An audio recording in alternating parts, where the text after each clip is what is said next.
woman who has hot-footed it from a red carpet screening of her brilliant new movie, The Outrun, to be with us this evening, a four-time Academy Award nominee. She is one of the greatest actors on planet Earth, and we are delighted to say welcome home to Saoirse Ronan!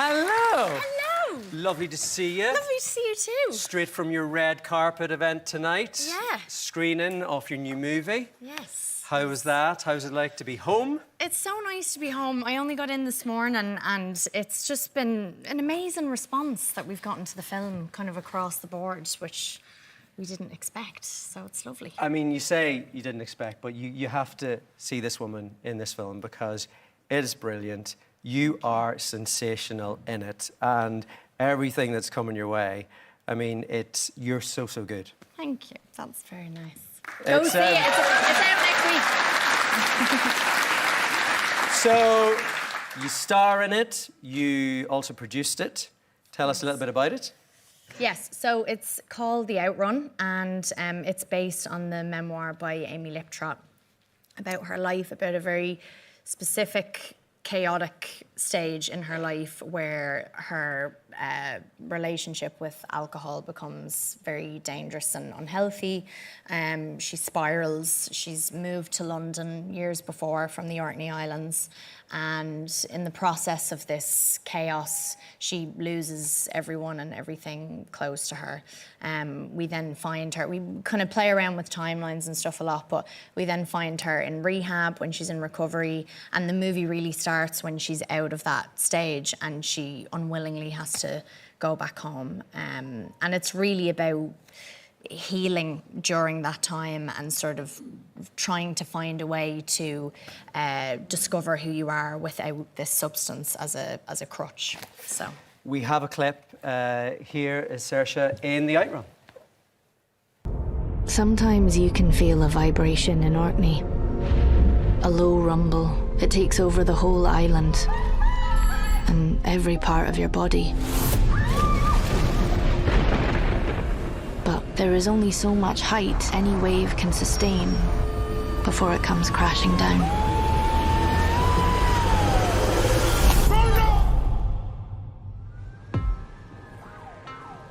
I'm sorry.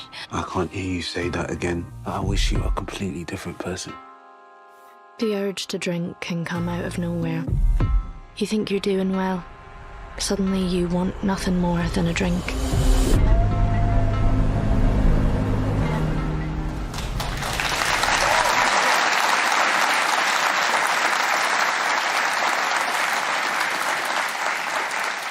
I was watching this during the week, and you have not been in a bad movie. And any movie that you're in, well, no, and everything you're in, you're amazing in. Like, is this the norm for you to just be... to be amazing all the time. All the time, yeah. Thanks. I mean, the weird thing about what we do is that you kind of have your own experience of it on the inside, and then there's what everyone else sees and what they perceive. And Papa Esidu, who plays my boyfriend in the film, we were speaking about this the other day, that there'll be scenes that you do where you're like, I nailed that. I was amazing in that scene. Like, wait until people see me in this. And like, nobody comments on it when it comes out. And it's probably like the worst scene in the whole film. So sometimes your sort of judgment on that can be off. But I think with this, it was such a sort of kind of amalgamation of my character, Amy Liptrot's personality, and our director Nora's, and so it felt like a creation, but it still really felt natural and it felt like me, which was lovely.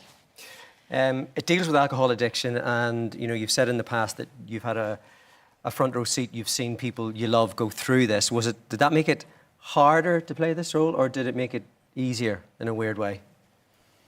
Both. It just makes it incredibly personal. It gives you a lot of motivation to be as authentic as possible, I suppose. One of the main reasons why I wanted to do this was because I'd seen people I love be affected by this. And when you're on the receiving end of it, there's so much hurt and pain and confusion and anger and resentment and all these things, because you can't sort of make sense out of why someone would do this to themselves and to you.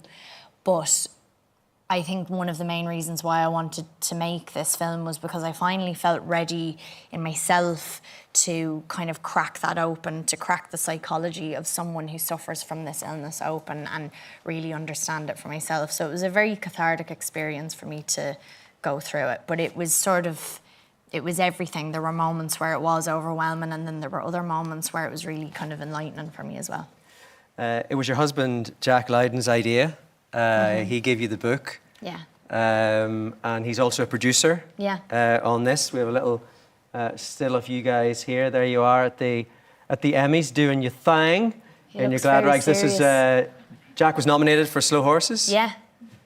Was. So what was it like working together on this as producers?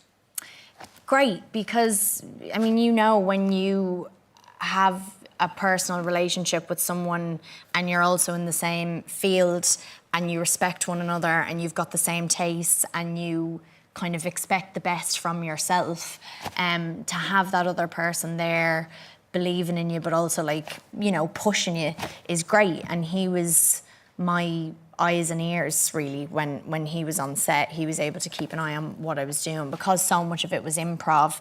To have Jack there to just kind of go, you know, you're going down the right path, or don't do that. It was great because I just completely trust him. So yeah, great experience. Jack is Scottish, so was there more pressure or less pressure with the Orkney accent? What did he say when you first tried that on him? Well, because his accent's very different to an Orcadian accent, and the Orcadian accent's almost like a Geordie Nordic accent. It's mad. Like, I had never heard anything like that. And I tried it with the dialect coach, and I remember I was downstairs and I was like, oh, I think this is going well. And then she left and he came down and he was like, you're not doing that, are you? Is that what you're going to do? Because it's very difficult, I think, to just nail that accent. So, and actually, Amy Liptrot doesn't sound like that. She's kind of got like an English, Scottish, Orcadian accent. So I mixed it all together, and that's what we got. So you had the accent part of it. It was also set in the farm, which you fully embraced. You were very hands-on, or should I say hands up? Hands up, hands out. Yeah, there was a bit of lambing going on. There's a lot of lambing going on. Yes. Which I'd never done before. And we did principal photography for the film in September, but we had to go up to Orkney in April so that it would coincide with lambing season. And I spent a couple of days on a few farms, and the farmers that I was with were like, yeah, so you just, you get in there, you tackle it, you get in there, pull it out, shake it about, rub it a bit, stick some hay up its nose, and that's it, and then just sort of send it on its way. And I was like, right, okay. And then I was sent into the shed, and we got ready at like 3:30, 4 a.m. a couple of days in a row, just so we were ready. And as soon as we saw that a ewe was ready to go, I was just kind of thrown in at the deep end, and I delivered like 7 lambs, which I think is really great. And I didn't kill any of them. I mean, I just realised that you should probably be promoting this film at the Ploughing this week. That was I actually should have. Honestly, it's like a proper celebration of like the farming world and farmers. Like I have a newfound respect for what they do. Like they don't sleep, farmers. It's mental. They don't take holidays. They don't take holidays. They really don't. They just go to the Ploughing Championships. That's their holiday. What was harder, the lambing or the singing with the seals? I quite liked your seal voice. That was good. Did you like that? I did like that. Yeah, I do that with my dog as well. We howl together. And actually, that wasn't planned. That's something that apparently women traditionally used to do on the islands. They would sing to the seals, and that's kind of where the whole Selkie mythology comes from. This sort of like half mermaid seal woman. And so we just tried it out, and I would howl at them, and they sang back, and it was amazing. We got it all on camera, and we were all in floods of tears afterwards because it was just so cool. I saw a wee picture recently which made me smile. This is 3 of my favourite Where's Paul actors looking? all together there. Tell us, please tell me you were plotting something. Please tell me that this was you were we were. having a wee chat, and we're going to be seeing you on the big screen soon. Where was this taken? Oh yeah, this was at Glastonbury, and where's Paul looking? What's he looking at? He's kind of got that sort of next catalogue model. Yeah, look he there, knows. doesn't He knows he's being photographed. Yeah. I had just moderated a Q&A for them at Glastonbury for All of Us Strangers for the film that they did together. Which they were amazing in. Which they were amazing in, and Paul is a dear friend of mine, and I know Andrew a little bit as well, and it was great. It was such a great weekend, and Jessie Buckley was there as well, and I just remember me, her and Paul at one stage like holding each other being like, I'm so proud of us. It was great. Can I just say that we're so proud of you too? Oh. I mean, like, it's... Thank you. So, you're working with Steve McQueen next, is that right? Yes, I have a film coming out called Blitz, and it's about the Blitz, and it's told from the point of view of a young boy called George, and I play his mother, and George is played by a brilliant, brilliant new talent called Elliot Heffernan.